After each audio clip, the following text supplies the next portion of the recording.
Sa ating video number 8 ay ipapakita ko ang mga karaniwan natin ipinapakain sa ating mga crayfish in home crayfish raising setup.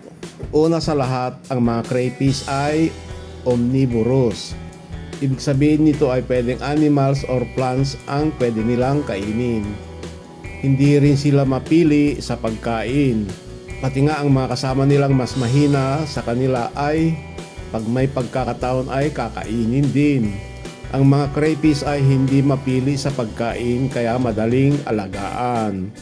Ang mga crayfish ay kumakain ng mga buhay or patay na animals o kaya halaman. Kasama na pati ang mga nabubulok na, kahit anong isda at iba pa na kayang hulihin at patayin. Okay, sa mga nagtatanong kung anong pwede nating ipapakain sa ating mga crayfish na ating mga alaga sa urban small pond farming o kaya hobbyist lang.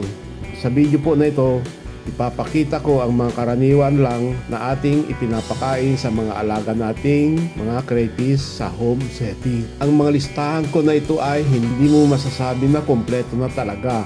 Napakarami po ang pwede nating ipakain sa mga ating alagang crayfish. Pero ito lang ang mga pagkain na aking nasubukan na. Una sa listahan ay ang PO2 sinking pellet. Formulation feed ito para sa mga aquarium fish at iba pang mga bottom eater kasama ang ating mga crayfish.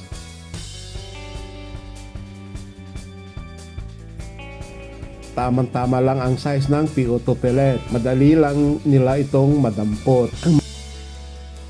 Mga PO2 pellets ay hindi rin basta-basta natutunaw pag nasa tubig at meron siyang aroma na shrimp na gustong-gusto ng ating mga crayfish.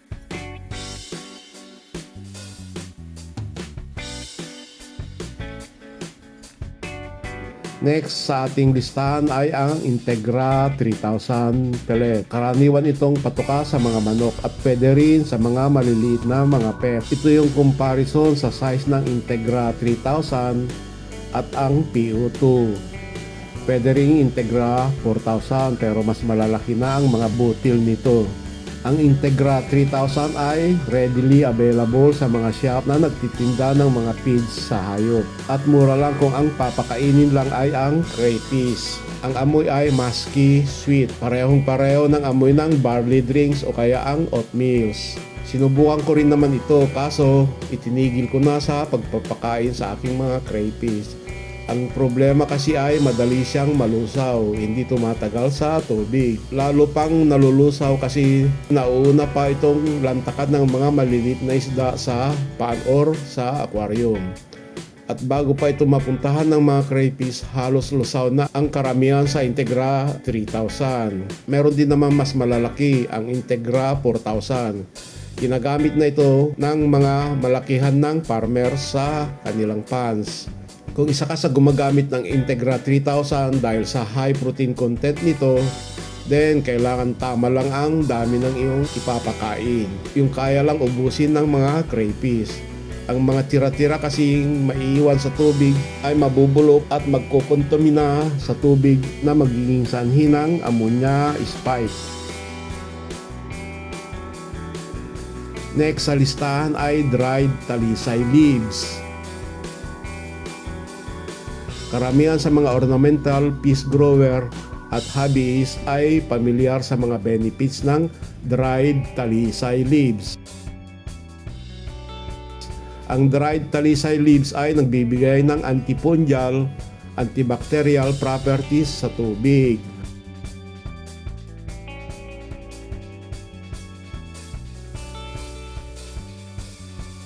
Ang kulay yellow-brown tannin ng mga dried talisay leaves ay tumutulong sa pagpapababa ng pH level ng tubig.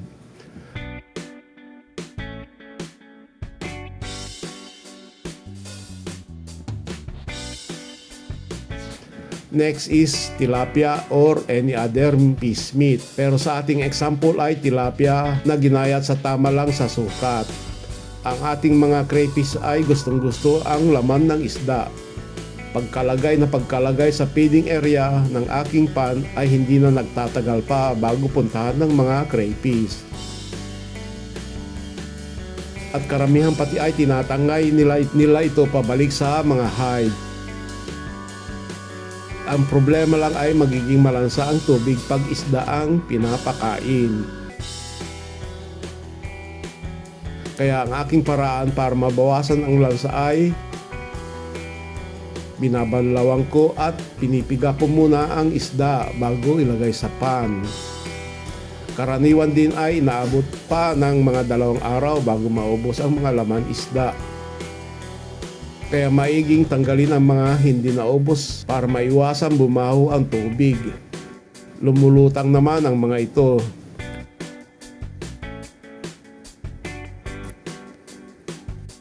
Next, chicken meat or any lean meat. Example naman natin ay ang chicken meat.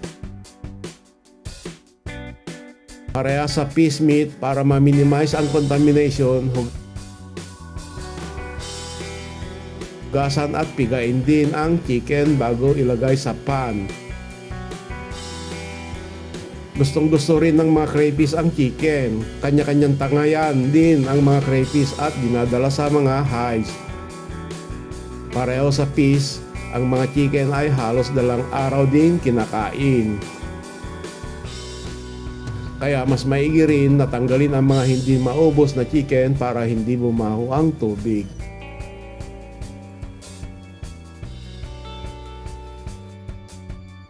Next, potatoes, kamote at carrots.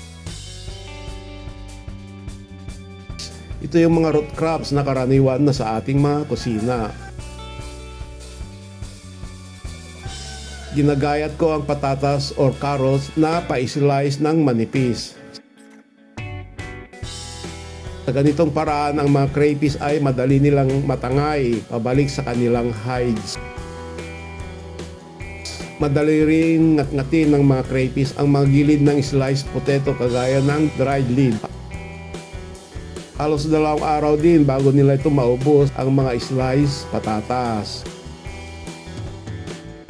At pag lumutang na ang mga natira ay tatanggalin na rin sa tubig para hindi mabulok o bumaho.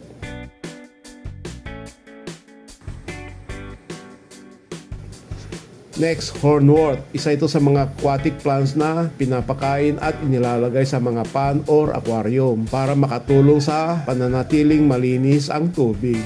Ang hornwort ay isa sa mga aquatic plants na pinakain ng mga crayfish. Dagdag ito sa kanilang regular na pagkain. Ang siste, ang mga hornwort ay mas madaling maubos kaysa paglago sa mga trapal pan or aquarium setup. Ang tubig kasi sa ating mga home ponds at aquarium ay kadalasan ay pinapanatili nating malinis. Kaya konti lang ang mga waste.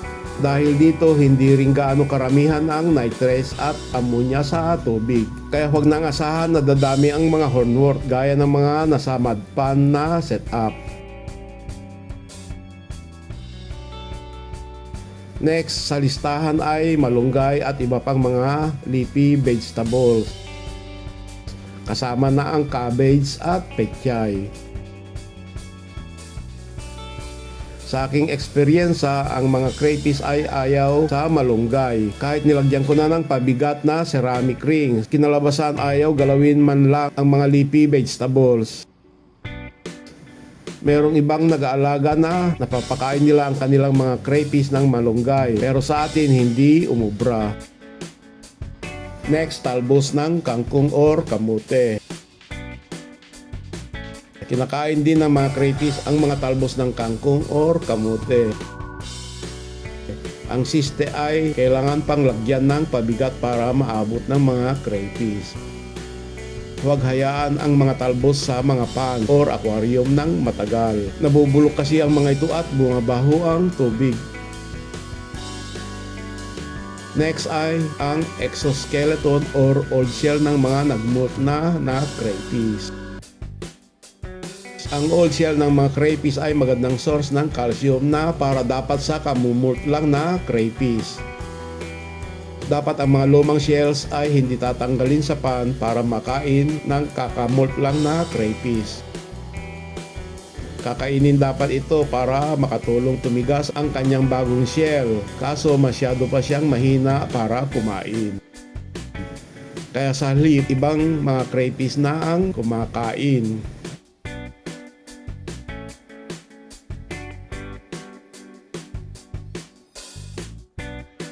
Next ay ang mga butil ng munggo or iba pang katulad na beans.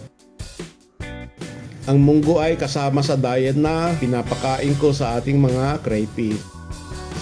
Nilalagay ko ang mga munggo mga 1 or 2 oras bago ang feeding time. Sa ganitong paraan ay lalambot ang mga butil ng munggo. Tamang-tama bago kainin ng mga crayfish pagdating ng feeding time. Siyempre, marami pang ibang pagkain na may bibigay sa ating mga crayfish. Ang aking nabanggit sa aking listahan sa bidyong ito ay mga pagkain na aking personal na naibigay sa mga alaga kong crayfish sa home setup. At ang panghuli ay aking ibibigay ng ilang tips na tatandaan. Huwag ihagis at pakainin ng feeds ang mga crayfish malapit sa kanilang hides. Sa pagpapakain ng PU2 or Integra 3000 o kaya anumang commercial feed para maiwasan ang mga tira-tira at hindi naubos na sisiksik sa mga ilalim ng hide. Maglaan ng bakanteng lugar na magiging feeding area sa pan. Sa aking pan ay naglagay ako ng malinis na area na nagsilbing feeding area. Dito sa lugar na ito ko lang nilalagay ang mga pagkain. Siyempre, ang mga malalaking gayat ng mga pagkain ay dinadala pa rin ng mga crayfish sa kanilang hide. Pero imposibleng madala nila ang mga durog na PO2 kaya Integra feeds sa kanilang hides. Kaya sa paraan na ito makakasiguro na maiwasan ang mga leftover foods or mas madaling matanggal ang mga hindi naubos na pagkain. At siyempre maiwasan kundi ma-eliminate ang mga ammonia spikes. Salamat!